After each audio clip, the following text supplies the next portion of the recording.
Hello, everybody. Wow, that was a good one. Makes you smile, doesn't it? It does make me smile. Welcome to another episode of Dirt Nap City, the podcast about interesting dead people. I'm Alex. I'm here with my friend Kelly. Kelly, what's going on? Oh, man, I'm just, enjoying the summer. I'm probably in New York right now, even though I'm in Texas right now, hopefully out of the heat. But, yeah, just thinking about all the interesting stuff that we don't do anymore. It's funny. I'm having a harder time coming up with people to do on traditional Dirt Nap Cities than I am with Dirt Nap City dead ends. It seems like I see dead ends everywhere. Oh, yeah. Yeah. What are dead ends again? That's stuff that people used to do that we don't do anymore, that we make little short episodes every other week about. If you haven't checked one out, I suggest you start with the X-Ray Shoe Fitter. That was a really good one. So we may have people that are kind of new to us that came to us from Famous Dead People, Jarrett's podcast. And so if you're new, welcome. We hope that you've gone back and listened to some of the older ones. We have back catalog. We've done about 60 or so episodes, right? Yeah. I think this is like 65 that we're on or something great. like that. Yeah. Well, as you know, I'm really into 20th century people, and I've got another 20th century man here today. Surprise, surprise. Yeah, I think it's a lot of what we do today is influenced by some of these cats. So today I want to talk about somebody who I'm not sure if you'll know the name. You'll either know it or you won't, right? Okay. But you'll definitely know his influence. Okay. And he was it was from your neck of the woods. I know you have kin up in the Missouri area, right? Yeah, that's right. So he was born 1888 in Maryville, Missouri. Do you know where that is? Maryville. I think I got a girl named Susan down in Maryville. Or maybe it's a girl named Mary down in Susanville. I'm trying to remember. Maryville's like halfway between Kansas City and Omaha. Up that way, that? Yeah. Usually I would go the opposite direction from Kansas City, like south instead of north. Okay. He died in 1955 in Forest Hills, New York. That's where they used to play the U.S. Open tennis in Queens over there. Okay. He wrote one of the most popular American books of all time, best-selling books of all time. Currently sits at about 30 million books. And I would, do you know? How to Win Friends and Influence People? Yes. Do you know who we're talking about? We already did Dr. Spock, so it wasn't him. He was kids. How to Win Friends. Is it like an initial and then a name, like no B Franklin Printer or something like that? How to Win Friends and Influence. As soon as you say it, I'm going to know it. I'll be sure. No, it was Dale Carnegie. Dale Carnegie. Okay. Was he like part of the Carnegies? No, not at all. Grew up a poor guy in Missouri. Part of the Dales? Yeah, not part of the Andrew Carnegies. In fact, didn't even spell it the same way originally. And I'll get to that. No, you're right. He wrote How to Win Friends and Influence People, which was one of the first, what you'd call today, I guess, self-help books. If you went into a Barnes and Noble, you'd find a whole section called self-help, right? Look 'em square in the eye. And what he really did was tap into Americans' need and desire for self-confidence. Like that's what he really found that people wanted, and he tapped into that and exploited that. And I think a lot of what we see today is based on people trying to tap into that. I mean, that's what America is kind of built on. Like some people would say fake self-confidence, right? Fake it till you'll make it. That's a very American thing. I think he kind of started all that stuff. Okay. Wow. What do you think about the title, How to Win Friends and Influence People? How many friends do you think you have? Probably 200. Mm-hmm. That's my guess. How many do you have? Not very many, like 6 or 7 probably.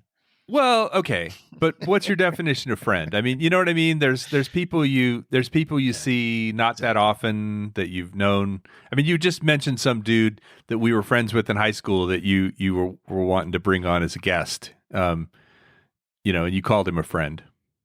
Yeah. Yeah, it's true. And some people are friends and then they're not, and then they are again, and then they're not. And people kind of move in and out of your lives. But I don't think that's the kind of friends that Dale Carnegie was talking about. And then there's that ones that they say he's just a friend.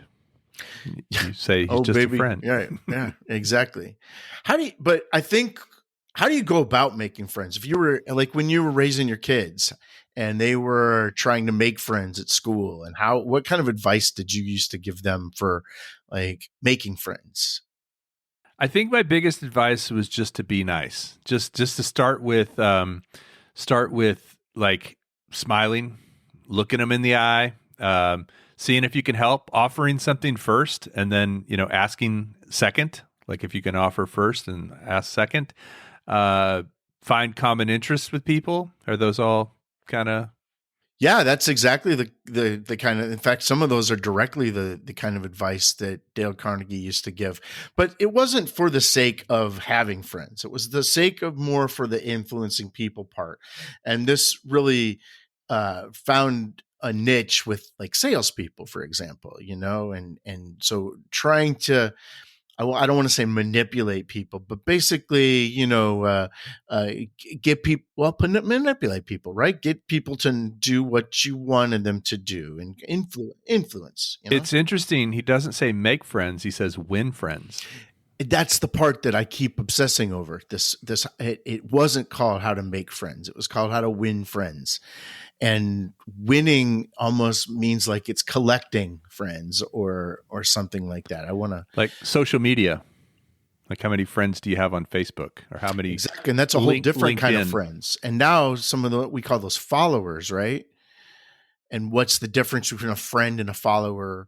And being an influencer is now something that's in our lexicon today. That this was 100 years ago. And influencing people was just starting to be important, I suppose. What year was that book written? In 1930. Okay. So like just around the Depression and World War II and 36. So almost 100 years ago, like 90 years ago. Lots of stuff going on.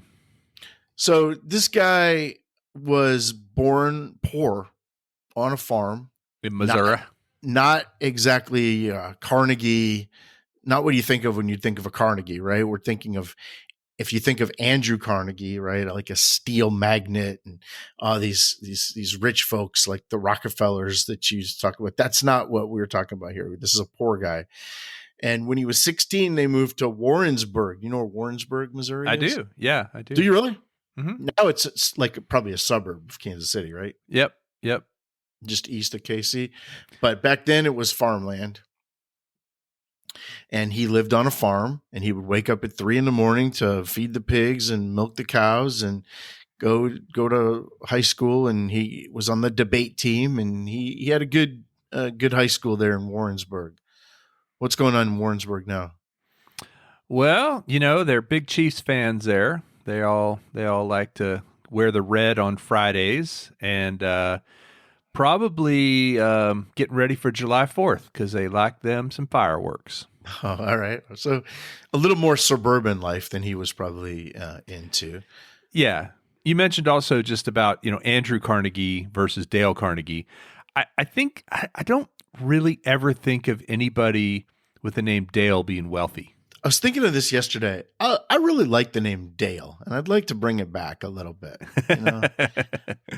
It's probably too late for me, but if you're out there and considering naming a kid, you can't go wrong with Dale. Dale's an honest guy. Dale's not going to do you wrong.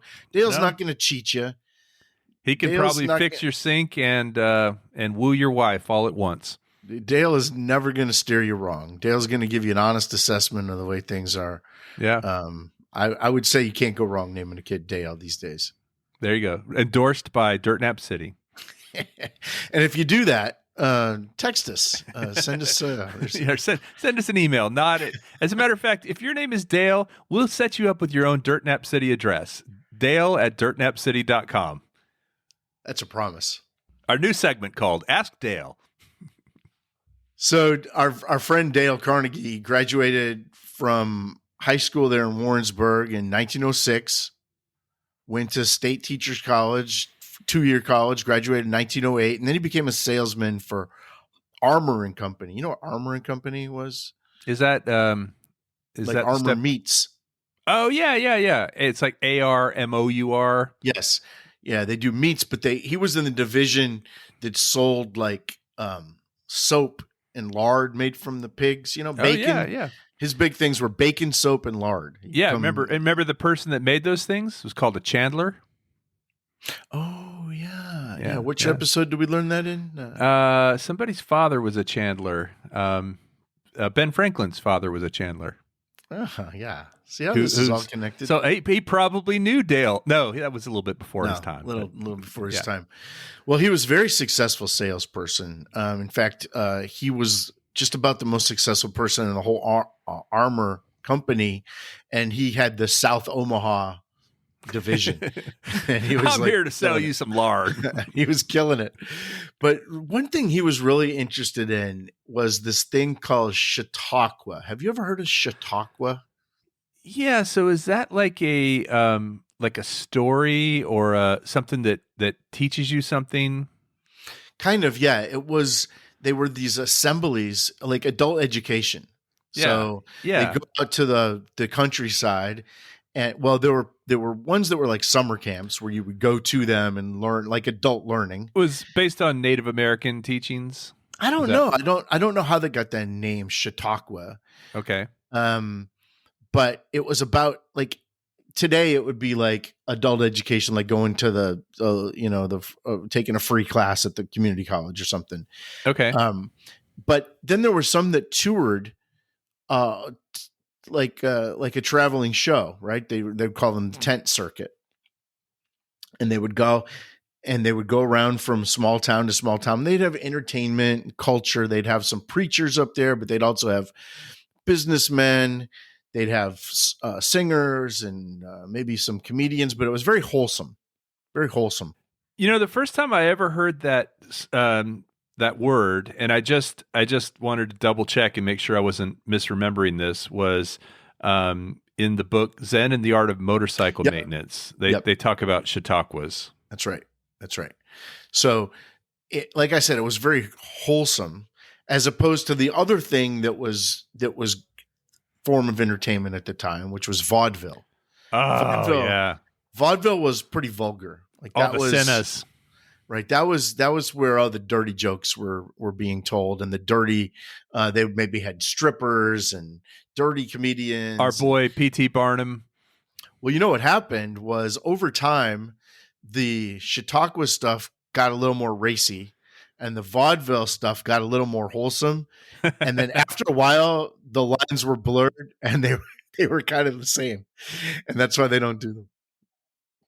I guess today the closest thing we'd have to Chautauqua is like TED Talks, where you could spend a whole day on YouTube just getting lectured to by all the greats, or master class. But imagine living in the country in the middle of Missouri, and you're able to kind of take part and learn from without having to get a formal education. You could learn from all the greats in these things. So Aaron Franklin teaches meat cutting. Yeah, exactly. That kind of stuff on Masterclass. So that was his real dream, was to do one of these things. He would go and he'd see these Chautauqua speakers, and he was really into that.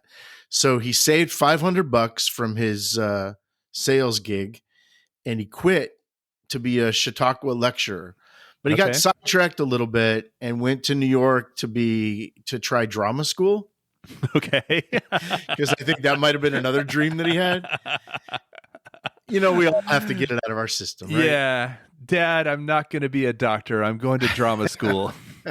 That didn't last very long. It lasted exactly one play. And he toured with that play. But when he got back, he stayed in New York and lived at the YMCA.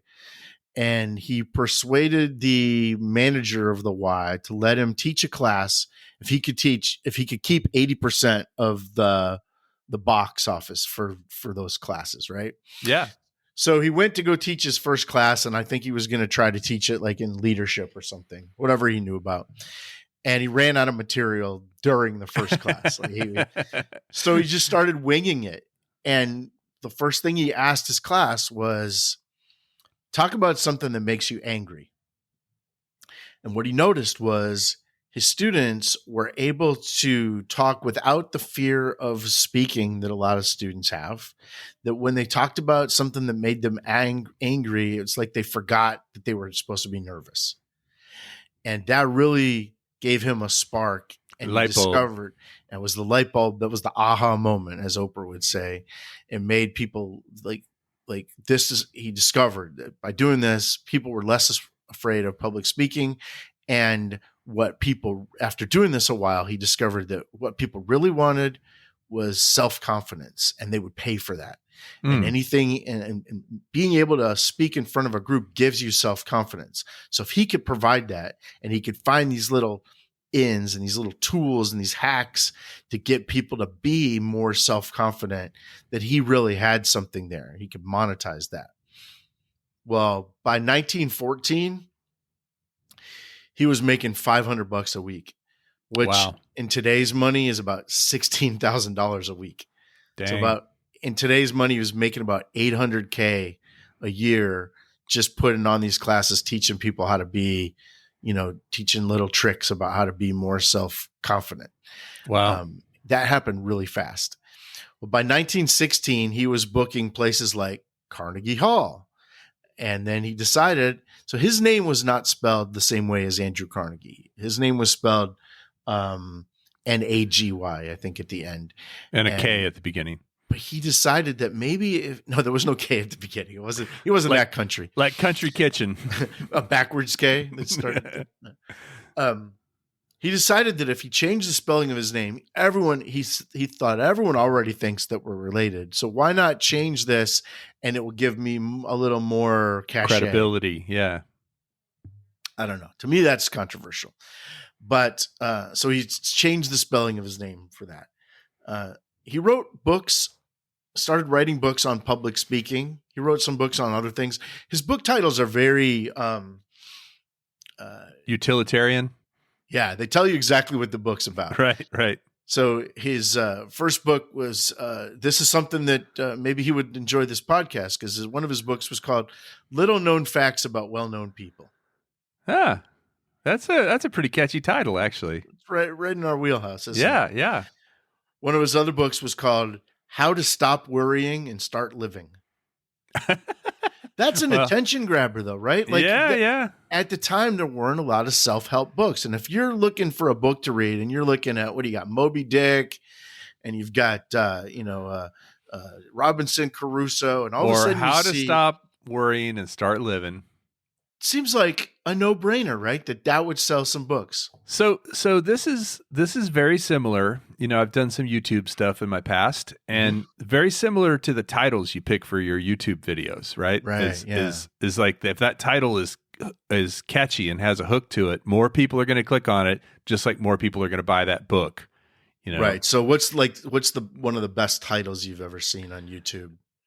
More catchy titles. Well, one of my most successful was about, I do a lot of drone videos, as you know, and it was "Don't Buy This Drone," and it was the thumbnail was me holding a drone over a trash can with stink lines coming off of it and holding my nose. Yeah, you probably got that. Yeah, I'm sure that was served up to you because it was wildly popular, millions of views. Yeah, and if you're just trying to figure out whether to buy a drone and you search for that, it's probably going to come up. Yeah. And also the big thing too, that I've realized, as much as this goes against my personal philosophy of positivity, people almost respond more viscerally to fear and FOMO. Like if you can, you're almost better off to say to people, 10 mistakes to avoid, or 10 10 problems that, you might have, or 10 things not to do when flying your drone or whatever, versus 10 things you should do. Like, Sure. People almost would rather hear about the mistakes not to make than the things that they should be doing. Yeah, I don't want to miss out on that. You watch the local news and they say the same thing about, about, is your air conditioning killing you? We'll tell you at 10 o'clock. Yeah, exactly. Is our podcast bad for your eyes? We'll tell you. Alex wears glasses. Yeah. Well, in 1936, he came out with the big book, the one that we've been talking about, How to Win Friends and Influence People. He actually didn't exactly write this book, though. Simon & Schuster came to him and they asked him to write a book on this, and he said no. Originally, he thought it would be too big of an undertaking. So Simon & Schuster hired a stenographer to sit in the audience and just type up one of his longer lectures. And they put it into different chapters, and then they'd send him the transcript edited, and he played around with it a little bit. Okay. So he didn't sit down with a typewriter and really write this book. It was kind of based on the lectures that he was already given. It's like Big Lou right now writing the Dirt Nap City book. Big Lou's just making notes, and someday we'll get it published. Yeah, let's hope so. If we approve that, it might be unauthorized. I don't know. Well, by the time he died, this book had sold 5 million copies in 31 languages. Today, it's sold over 30 million copies. Library of Congress has ranked it as one of the most influential books in American history. He said this was inspired by Ben Franklin, our good friend Ben Franklin. Oh, yeah. Check out that episode. Yeah. Ben Franklin had a quote that said, "God helps them that helps themselves." And that's kind of the way that Dale Carnegie lived life. Was he thought that if people could just, so there's the help themselves, the self-help, that whole genre was kind of born on this. Make sure you're right, and then go ahead. To call back from an earlier David Crockett episode. Yeah. So there were 30 principles of how to win friends and influence people. I'm not going to go through all 30, but I'll give you kind of the first few, and you'll see kind of the tone of this book. The first one, kick him in the nuts. No, come on.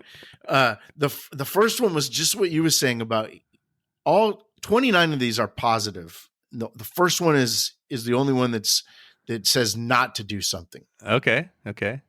All the others are positive. Don't interrupt. Don't interrupt. Don't interrupt. Don't criticize, condemn, or complain. Lesson number 1. The 3 C's. In terms of how to win friends and influence people. Don't be a complainer. Don't be negative. Don't be criticize and condemn or complain. Nice. Give honest, sincere appreciation. He thought there was a big difference between appreciation and flattery. And if you could figure that out, flattery is just blowing smoke and kind of, it's selfish, right? So it's selfish. It's getting you something that you want. Sincere appreciation is truly, it's the truest form of giving somebody You're not trying to win brownie points. But maybe you were. I don't know. If you're reading this book for that purpose, right? At what point, if you're telling you, hey, be sincere, I don't know. So this is some of the criticism I might have of it. Arouse in the other person a want. Ooh. Yeah. Become genuinely interested in other people. Number 5 is one that you gave to your kids. Smile. Yeah. Be friendly. Number 6, and this is a little ironic, a person's name is to that person the sweetest and most important sound in any language. So when you're talking to somebody, Kelly, use their name a lot, Kelly, because Kelly, people really are attracted to when they hear their name. It like perks them up, Kelly. I've heard that quote before, and I think it works, Alex. Alec. Now, I think it's ironic because he changed his name. Yeah. Or at least the spelling of his name to attach him to somebody that he had no relationship with. So there's a but little. He didn't change the way it was pronounced, did he? It was still said Carnegie, or was it Carnegie? It was Carnegie. The other guy was Carnegie.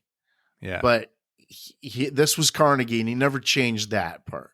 Okay. Encourage others to talk about themselves, and I think that you maybe said that or something. Well, that's like dating 101, right? That's definitely dating 101. Talk in terms of the other person's interests, right? And if you've ever taken any kind of sales course, these are the kind of things that most of the stuff was originated with Dale Carnegie, the things that you'd take in sales courses now. So those were kind of the first 8. By the way, Dale Carnegie training is still around. You can still go. It's bigger than ever. I think it's run by one of his descendants. It's still rooted in people's need to have more self-confidence.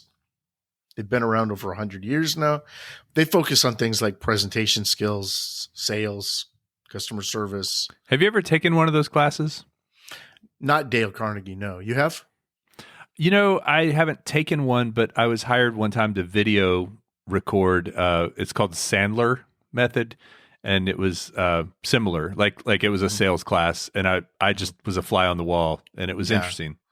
Yeah, I was in sales briefly, and took those types of course. I know the kind of flavor what they're trying to do, and a lot of it, frankly, to me, comes across as disingenuous and fake, and just the opposite of what he was trying to get at.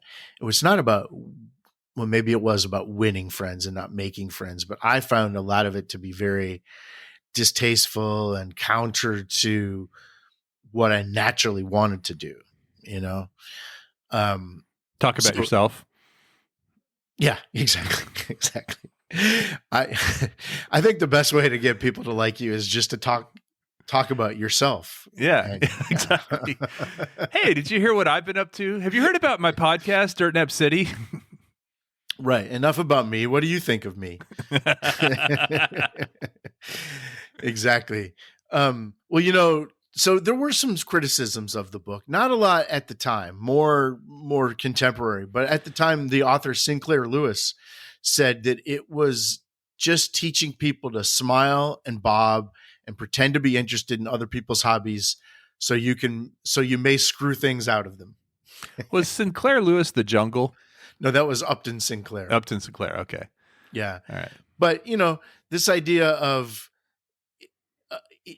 what I'm trying to say is that people at the time even were on to that, but not everyone. I mean, yeah, but so many, here's the thing is I agree. So much of it is just common sense and things that you should do sincerely. If you don't do them sincerely, there's a big thing now about authenticity. People like authenticity. They don't want you to be fake.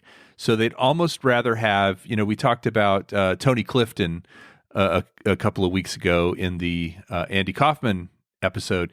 Tony Clifton, even though he was a jerk, he was sincere. He was who he was.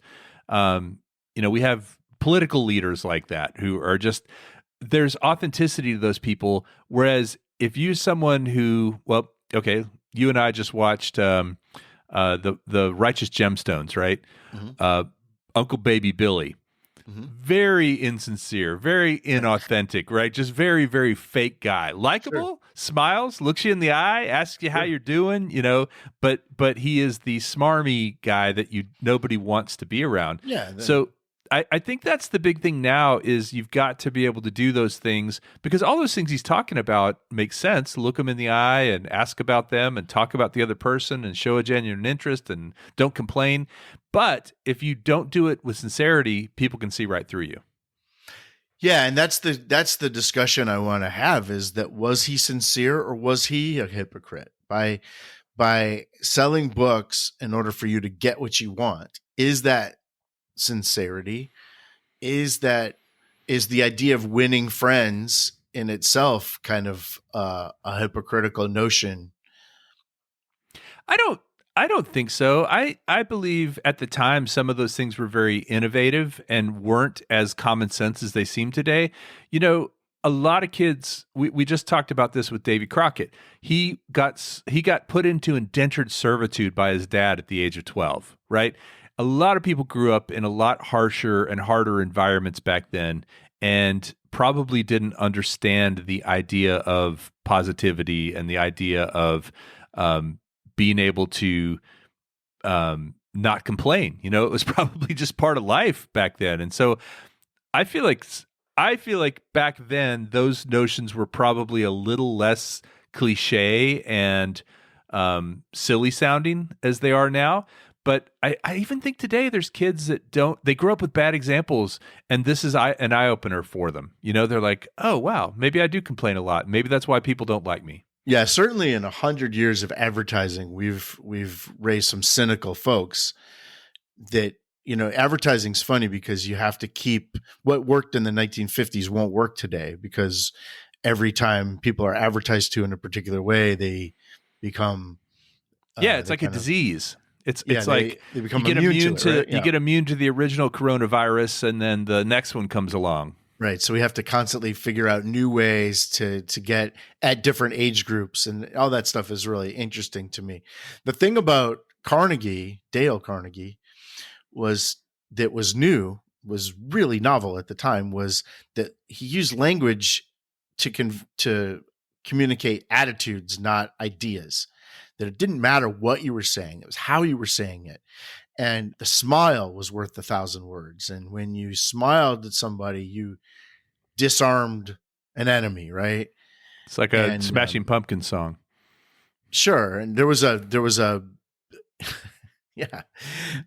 When there was a academic article that was written and talked about this. It talked about how when you smiled, you disarmed an enemy. When you smiled and asked him what he thought, you proved yourself a brilliant conversationalist, even though all you're doing is saying, what do you think about that? And when you smiled and asked him what he wanted out of life, you discovered the secret of selling. Wow. So from a cynic's point of view, all of that just for the point of selling somebody something, or in Sinclair Lewis's mind, screwing something out of somebody. I don't know. What do you think? I disagree with the cynical aspect of it, because we all are constantly selling. We are all constantly, it's human nature. We're survivalists, right? We need to survive. We want to get ahead, both financially and emotionally, and we want to mate with the best person we can mate with and have the best family we can have and pass our bloodline down in the best way possible. And so we are always, I mean, if there weren't other people around, we'd be running around naked, picking our noses, just doing all kinds of awful things. But we have these social norms that we have to follow, and we do it because we worry about what other people think about us, and we want other people to like us. And that's a bit of a rant that I just went on. But I don't see any problem with it, and I don't see any problem with him coaching people. You know, it seems like today everybody has a master class. There's a master class for fashion, and there's a master class for design, and there's a master class for cutting meat, like I said earlier, Aaron Franklin. You know, it's like, okay, some of these things are practical, like if you are, a barbecue or a smoking guy and you want to be able to cut meat, that makes sense to me. But some of them are really abstract and seem like, am I really learning something, or are you just kind of telling me what you think about the world? Mm-hmm. But at the time, I think it was really novel. Like you said, it was novel for someone to tell you to smile. It was novel for someone to say, hey, people don't like it when you complain. What? That was sort of news to people, I think. So I don't know. I don't know anything else about the guy other than what you've told me in this episode and the fact that he wrote that book, but I have no problem with it. I don't see it as insincere at all. And if he made a buck on it, good for him. He made a lot of bucks on it. He would say that what he provided was helping people see the world through other people's eyes. Okay. That empathy, right? He said, if there's any one secret of success, it's in the ability to get the other person's point of view and see things from that person's angle as well as from your own. That's the key to it all, is that putting your shoes putting your feet in other people's shoes. Yeah. Yeah. I don't disagree. What do you think? What's your take on it though? Give me can you commit to one side or the other, or are you in the middle, or where do you feel? Well, at the time, I think it was really novel. I think it's hard, just like a lot of things that we talk about, it's hard to look at it with 21st century eyes, because it seemed we've been so jaded and we've been kind of conditioned to be cynical about this stuff. There's still a part of me though that thinks that signing up for one of these classes and learning how to be sincere is icky. Yeah. You know what I mean? Okay. Yeah. Yeah. And do you think there are people that need it? Well, that's the question. Some of this I talk about in my other job. I'm not full-time podcaster. I don't know if you knew that. But I have a job where I teach in psychology, and there's a thing called political skill. And one of the facets in political skill is called apparent sincerity. And like, if you don't have apparent sincerity, the whole thing is blown. But teaching is that like someone the father and mother of sincerity? Yeah. Teaching someone how to be sincere and come across as sincere seems weird to me. It's like you're either sincere or you're not. And I don't think it's something that I should be teaching you how to come across as sincere. Okay, but do you ever fake sincerity? We all do. Yeah. I'm doing it right now. Yeah. I mean, let's just say with a relationship, and someone very close to you asks you a question about something that you really don't care that much about. Yeah, that's awesome. I love it. Thank you. Great. But what would you say if I told you, and this is true, that the book was wildly successful in Nazi Germany? Well, I wouldn't be surprised, because I think they were all about efficiency. And they were all about like trying to build the master race and convincing millions of people that Jews were the problem, right? Yeah, and influencing people, right? The last part of it, they influencing people. I'm certainly not endorsing that. I'm just saying I'm not surprised. No, but and it's interesting. The techniques are the techniques, whether or not you use them for good or evil. The techniques work. Charles Manson also was cult of personalities. Charles Manson was a big follower of Dale Carnegie's and used a lot of his techniques to recruit his family. But then you look at people who are absolutely not following these techniques, and I'm not going to name any names, but it rhymes with hump. And he's not smiling. He's not necessarily looking you in the eye or asking you how you are. Pretty much wants to talk about himself all the time, and yet still has this huge fan base. How does that work?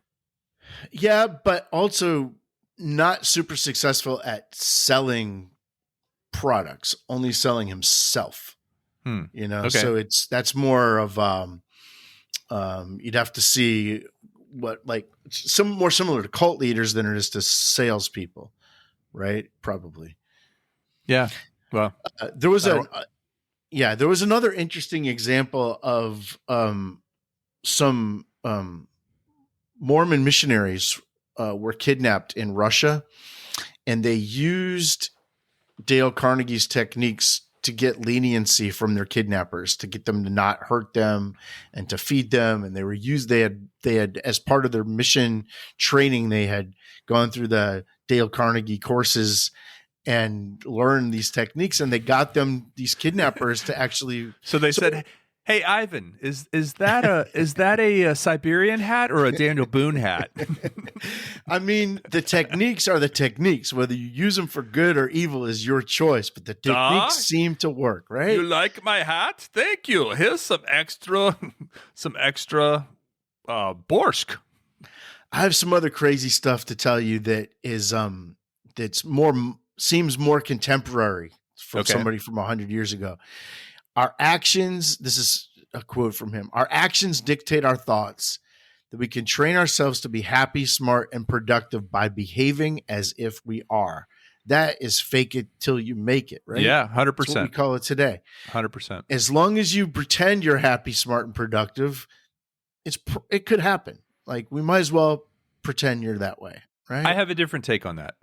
So pretend you have a different take on what that means, or yes, okay, on what that means. Okay. So he says it is fake it till you make it. I agree on one level, but what you just read was, or the word you used was pretend. I don't think he ever says pretend, does he? No, behave as if we are happy, smart, and productive. Here's what I think that actually means, because I think it's easy to say, okay, pretend like you are and you will become that. Behave as if you are means believe you can be.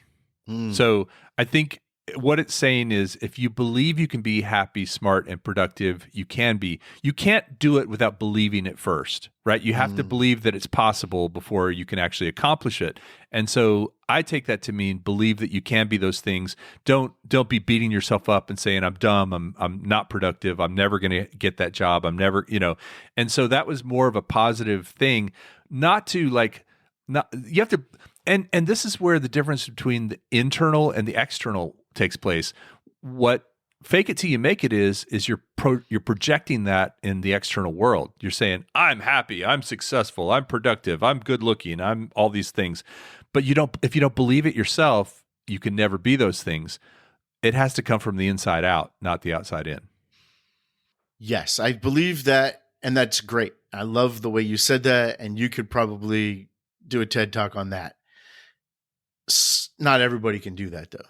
There are some people that, if you're not happy, behaving as if you are happy is not always easy to do. Well, okay, but behaving as if, or believing that you can be? I don't know. I mean, isn't that what counseling and psychiatrists and counselors and stuff are for? Therapists is to help you be able to. But he's saying the behavior is what you got to do, and then your actions dictate your thoughts. And if you start behaving like you're happy, you start thinking as if you're happy. I think that he was oversimplifying it for people back then, because I think people were less. I mean, there weren't therapists, right? There weren't really psychologists, that sort of thing. So the option to change your mind internally was less of a thing. And so what he was trying to figure out a hack to get people there without looking inward. Yeah. Just say it. You think these people were rubes. Yes. Other followers of this guy were Pope John Paul II was a big Dale Carnegie guy. My favorite John Paul, by the way. Walt Disney. My favorite Disney. Former Dirt Nap City subject. FDR, who's in the background of a lot of Dirt Nap City episodes. My second favorite Roosevelt. No, my third favorite Roosevelt after Teddy and Eleanor. And IBM and AT&T famously would partner with them and send their employees to Dale Carnegie courses all the time. My favorite M&T. I've got some other quotes for you. People rarely succeed unless they have fun in what they're doing. I like that. I think research has shown that not to be the case, but I like the sentiment. Yeah. I mean, listen to Wang Chung, right?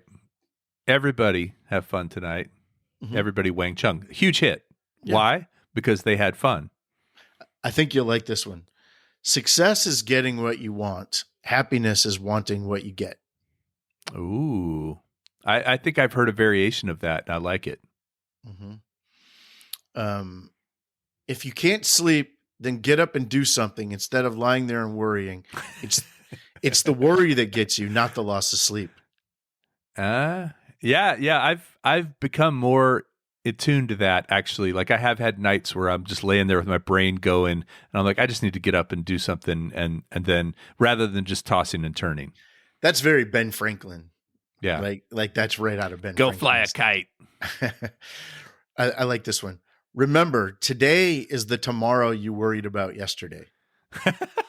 You don't like that? That's kind of matrixy, but no, Inception. I mean, we spend all this time worrying about tomorrow, and then when today gets here, it's never that bad. Until it is. But yes, I know what you mean. It's never as bad as you think it's going to be. Inaction breeds doubt and fear. Action breeds confidence and courage. If you want to conquer fear, don't sit at home and think about it. Go out and get busy. Sounds like a Henry Rollins song. Well, you think? He has a song called "Do It," which I found out was a cover, actually. But the first line is, "Don't think about it, do it." Just go do it. Just get busy. Yeah, get busy with it. Yeah. I heard this from a friend of mine a few years back, and he said his dad used to say this all the time. And I actually am believing it more and more. Low expectations are the key to a happy life. Which sounds kind of cynical, but it's actually pretty true. Yeah, it does sound cynical at first. I'll tell you, the thing that always gets me is like if I go to see a concert or a movie or something and I have low expectations and it exceeds my expectation, I'm always just super pleasantly surprised. Like, wow, that was way more fun than I thought it was going to be. That was a much better movie than I expected. And you frequently, that's how you describe something, like how it compared to your expectations. Whenever you're evaluating something, I've noticed Wonka. You love Wonka because you thought it was going to be terrible. That's exactly right. I was not like into it at all. And then I saw it and I was like, that was pretty good. And I'm usually the victim of, and my family would tell you that I'm expecting way too much from things and I'm constantly disappointed.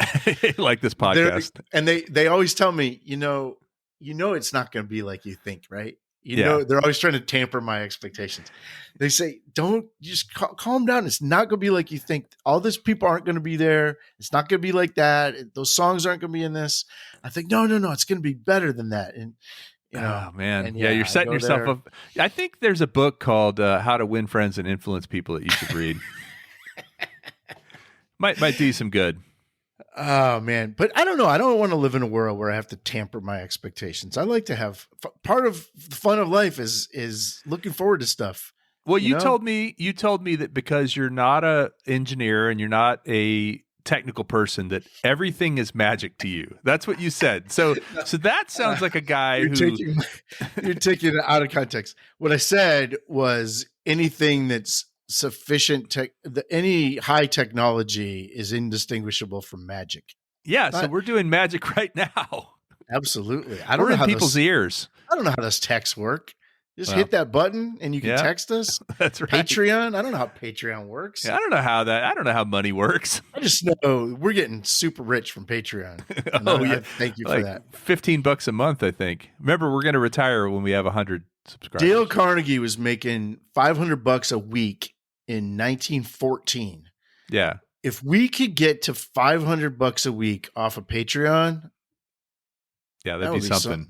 That'd be something. I agree. Yes. So, Pink Flux, Al from Austin, looking at you guys. Pony Chris. They already are. Tell your friends. Get your friends and family involved. And you know how you tell them? You go and you ask them how their day was, and you ask sincere questions, and you say, how can I get you involved in this beautiful, beautiful thing called Dirt Nap City? What is it? He doesn't say this, but it's one of my favorites when somebody says, help me help you. I love that. I think that's so. What's it going to take to get you into this lard? Oh man. Well, I could read you the other 22 principles, but I won't. But I think you get the gist of Dale Carnegie's vibe here. Yeah, and what he was all about, and I enjoyed talking about this with you. Well. So did he? What did he die from? Old age? No, I don't ever like to. I don't ever like to focus on the. I thought this podcast was about death. No, in fact, that's one of the big misconceptions about this podcast. Is it has nothing to do with death. And it's the other Carnegie. It's just about the dead people. He died of Hodgkin's lymphoma. Dang. Are you glad you asked? No, bummer. Why didn't we end on a high? Why did I have to go there? Alex, I enjoyed it. No, it's actually, It's funny because I always thought Dale Carnegie was related to the Carnegies. That was a misconception I had. Well, that was his doing. It worked. Yep. I always thought that people liked complaining. I'm glad to know that that's not the case. And now I know a little bit more about an interesting dead person. Yeah. Good for you. Bye. Thanks, everybody. In crowded rooms with worried faces, finding light in darkened places. Simple words can break the ice. A smile can make a day feel nice. Dale showed us a friendly way to turn the night into day. With a handshake and a grin, that's how the magic can begin. Winning friends with every smile, changing hearts with every mile. Influence with kindness true, that's what Dale taught us to do.